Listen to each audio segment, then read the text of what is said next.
Hello everyone, मेरा नाम है राघव शर्मा और आज के इस वीडियो में हम लोग देखने वाले हैं साउथ अटलांटिक ओशन की करंट्स यानी दक्षिणी अटलांटिक महासागर की जलधाराएं। अब इसके पिछले वीडियोस में इससे पहले का पार्ट हम लोग देख चुके हैं, तो जल्दी शुरू करते हैं।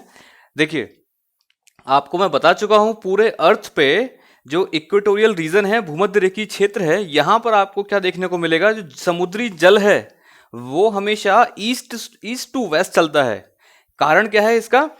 कि इसका कारण ये है कि पृथ्वी जो अपने एक्सिस पर रोटेशन करती है, अपने अक्ष पर घूर्णन जो करती है, वो पश्चिम से पूर्व दिशा में करती है। इसी कारण जो समुद्र सतही जल है वो जस्ट अपोजिट डायरेक्शन में चल पड़ता है। कहाँ पे? इक्वेटर में, ईस्ट टू वेस्ट। मैं बता चुका हूं ये सारी चीजें।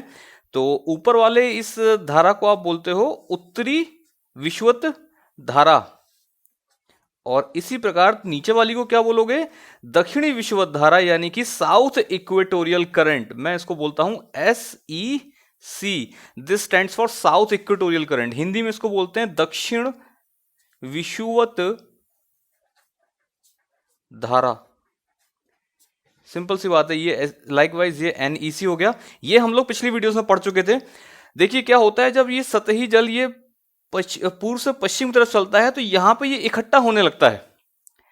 इसके इकट्ठे होने की वजह से क्या होता है, यहां पे वाटर लेवल लोकली जो है ज्यादा रहता है। ये पश्चिमी मार्जिन्स पे, पश्चिमी सिरों पर जो है वाटर लेवल ज्यादा रहेगा as compare to the eastern margins. तो इसके नतीजा क्या निकलता है, जो इक्वेटर पे जो पानी है वो फिर वापस जो है पश्चिम से पूर्व दिशा में चल देता है। इसको आप हिंदी में बोलते हो प्रति विषुवत धारा। प्रति विषुवत धारा। इंग्लिश में मैं इसको बोलता हूं काउंटर इक्वेटोरियल करंट, CEC। ठीक है। देखिए प्रैक्टिकली क्या होता है, ये जो अपना अटलांटिक महासागर है, इसका इक्वेटर पे जो क्षेत्रफल है काफी सकरा है। इस वजह से जो NEC और SEC हैं, नॉर्थ इक्वेटोरियल करंट और साउथ इक्वेटोरियल करंट, ये उतना ज्यादा वेल डेवलप्ड नहीं हो पाती हैं। जिसका नतीजा निकलता है कि ये CEC, काउंटर इक्वेटोरियल करंट, ये बहुत ही फीबल, बहुत ही कमजोर जो है डेवलप होती है। यही कारण है कि पश्चिमी क्षेत्रों में तो दिखाई भी नहीं देती है। ये सिर्फ और सिर्फ हमको जो है पूर्वी क्षेत्रों में दिखाई देती है ज्यादातर। ठीक है। तो ये पूर्वी क्षेत्रों में ये यहां पे कौन सी खाड़ी है? ये यहां पे एक देश है गिनी। तो गिनी देश, ये गिनी खाड़ी है। इसी वजह से ये जो आपका काउंटर इक्वेटोरियल करंट है, प्रति विषुवत धारा, ये जो है यही कहलाती है यहां पे आके गिनी जलधारा। ठीक है। तो अगेन ये गर्म है या ठंडी, तो मैं बता चुका हूं आपको, विषुवत रेखीय क्षेत्रों में जो भी जल होगा वो गर्म ही होगा। तो ये NEC भी गर्म है, SEC भी गर्म है। बात आती है CEC, काउंटर इक्वेटोरियल करंट, ये गर्म है या ठंडा? आप देखिए ये गर्म ही होगा, क्योंकि देखें पानी जब यहां से यहां चल रहा था तो सरफेस का पानी है, काफी इसकी सिकाई हो रही है, अच्छा खासा गर्म हो गया है। अब वापस से यहां जा रहा है तो उसकी डबल सिकाई हो चुकी है। ये मैं वर्ड ऐसा इसलिए यूज कर रहा हूं ताकि आपको समझने में आसानी हो। इसकी जो है डबल हीटिंग हो चुकी है, जिस वजह से पानी अच्छा खासा गर्म है। ये तो ये काउंटर इक्वेटोरियल करंट ये गर्म है। ठीक है। तो इस कहानी को यहीं रोकते हैं। अब देखिए, ये सब आप पढ़ चुके थे। नॉर्थ इक्वेटोरियल करंट तो ऑब्वियसली ऊपर चला जाएगा। यहाँ पे ये अपने एंटिलीज द्वीप समूह है, यहाँ पे ये इस दिशा में चला जाएगा। कुछ पानी कैरेबियन होता है वो निकल जाएगा, पिछले वीडियो में देख लेना आप लोग। ये SEC का पानी, साउथ इक्वेटोरियल करंट, जब यहाँ पश्चिमी सिरों तक पहुंचता है, यानी दक्षिण अमेरिका के पूर्वी तटों पर पहुंचता है। आई होप पश्चिम पूर्व आप लोगों को क्लियर होगा। चलो ठीक है, बता देता हूं मैं। आप कभी भी अध्ययन करते हो तो हमेशा ऊपर की चीज, यानी ये ऊपर का सिरा, ये पूरा, इसको नॉर्थ मानते हो तो ठीक नीचे दक्षिण मानोगे, ठीक पीछे वेस्ट मानोगे, पीछे मतलब उल्टे हाथ पे, और आगे इधर मानोगे ईस्ट। ये हमेशा जो है दिशाएं आपको मान के चलनी पड़ती हैं। ठीक है। तो ये SEC जब यहां पहुंचता है दक्षिण अमेरिका के पूर्वी तटों पे, तो ये जो है थोड़ा पानी यहां से डाइवर्ट हो जाता है, ऊपर की तरफ चल देता है कैरेबियन सागर में, और बाकी का बचा कुचा पूरा पानी जो है वो नीचे चल देता है। आप बताएंगे यहां पे कौन सा देश है? ऑब्वियसली यहां पे ब्राजील देश है। तो इस करंट को आप क्या बोलोगे? इसको आप बोलोगे ब्राजीलियन करंट, ब्राजीलियन धारा या ब्राजील धारा। ठीक है। ऑब्वियसली ये गर्म जलधारा है, क्योंकि ये गर्म पानी यहां से लेती हुई आ रही है। ठीक। अच्छा, ध्यान रहे गर्म चीज को मैं रेड से बना रहा हूं, तो वैसे भी आप जो है अंदाजा लगा सकते हैं। अब देखें क्या हो रहा है, यही ये एक एस्चुरी है, रियो डी ला प्लाटा। देख लेना आप लोग एटलस में। चलो मैं दिखा देता हूं आपको। ये दक्षिण अमेरिका है ना, साउथ अमेरिका। आप देखना ये एस्चुरी दिख रही है आपको, रियो डी ला प्लाटा। इसको थोड़ा और पास से दिखाता हूं मैं। हे ईश्वरी, दिख रहा है या नहीं? दैट्स ग्रेट, ये दिखाई दे रहा है रियो डी ला प्लाटा। यहां तक ये ब्राजीलियन करंट अपनी पहुंचती है बहते हुए।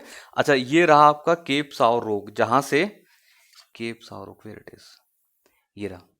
जहां पर जब ऐसी टकराती है तो ये दो भागों में बढ़ जाती है, थोड़ा पानी ऊपर चला जाता है और बचा हुआ पानी नीचे आता है। केप क्या होते हैं? अंतरीप, जल में निकला हुआ थोड़ा तिकोना टाइप का किनारा, इसको केप बोलते हो ना, केप डी साओ रोक, सिंपली केप साओ रोक।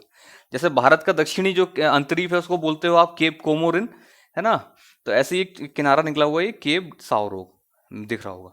ठीक है, ये रहा आपका रियो डी ला प्लाटा। यहां तक ब्राजीलियन करंट आती है। इसके नीचे ये द्वीप है आपका, ओहो, इसके नीचे ये द्वीप है आपका फॉकलैंड द्वीप। इसकी हिस्ट्री और इसकी कहानी पूरा आप लोग गूगल करना, पढ़ना इसको थोड़ा सा, ठीक है। बाय द वे अर्जेंटीना के सामने है, लेकिन इसको कब्जा करके रखा हुआ ब्रिटेन ने। क्यों कर रखा है वो सब देखना, और इस पे लड़ाइयां हुई हैं कि नहीं हुई हैं वो देखना आप।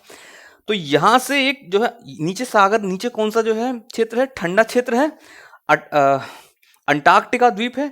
तो यहां पर ऑब्वियसली ठंडा ठंडा पानी ये आ रहा है, ये फॉकलैंड द्वीप से होता हुआ बहता हुआ आ रहा है। इसे आप नाम देते हो इस जलधारा को फॉकलैंड जलधारा। ये मैंने बहुत मोटा लिख दिया, फॉकलैंड करंट। ऑब्वियसली ये ठंडा है, कारण ये ठंडे क्षेत्रों से होता हुआ आ रहा है। ये दोनों यहां मर्ज होती हैं रियो डी ला प्लाटा के पास लगभग 40 डिग्री के आसपास, और ये दोनों मर्ज होने के बाद ये चल देती हैं पूर्व दिशा में। कारण क्या है इसका चलने का? इसका कारण है यहां बह रही पछुआ पवनें, वेस्टर्ली विंड्स, वो उसको घसीटते हुए अपने डायरेक्शन में ले चलती हैं। और वैसे भी मैंने आपको पढ़ाया था कोरियोलिस फोर्स की वजह से क्या होता है, दक्षिणी गोलार्ध में, सदर्न हेमिस्फीयर में कोई भी मूविंग बॉडी होती है वो अपने बाएं ओर मुड़ जाती है ना। तो यही कारण है कि यहां पे देखा, ये यहां तक आया, फिर अपने बाएं ओर मुड़ गया, अगेन बाएं ओर मुड़ गया, है ना। तो ये जो जलधारा चल रही है ये विंड्स, पवनों के इन्फ्लुएंस की वजह से चल रही है। पवन इसको घसीटते हुए ले जा रही है, तो इसको आप क्या बोलोगे? ऑब्वियसली ड्रिफ्ट बोलोगे, प्रवाह, है ना। और कौन सा प्रवाह बोलोगे? इसको आप बोलते हो पश्चिमी प्रवाह। इंग्लिश में इसको बोलते हो वेस्ट विंड ड्रिफ्ट। ठीक है, ठंडा है गर्म बंधु, ये ठंडा पानी है, थोड़ा सा विश्वास करो मेरे ऊपर। तो ये ठंडा जलधारा हो गई, क्योंकि ठंडे क्षेत्रों में बह रही है बॉस। यहाँ पे कोई लैंड मास नहीं है, इस वजह से यहाँ पे जो पानी है लगभग ठंडा रहता है ये। ठीक, अब ये इस तटों पर पहुंची है, अफ्रीका के तटों पे।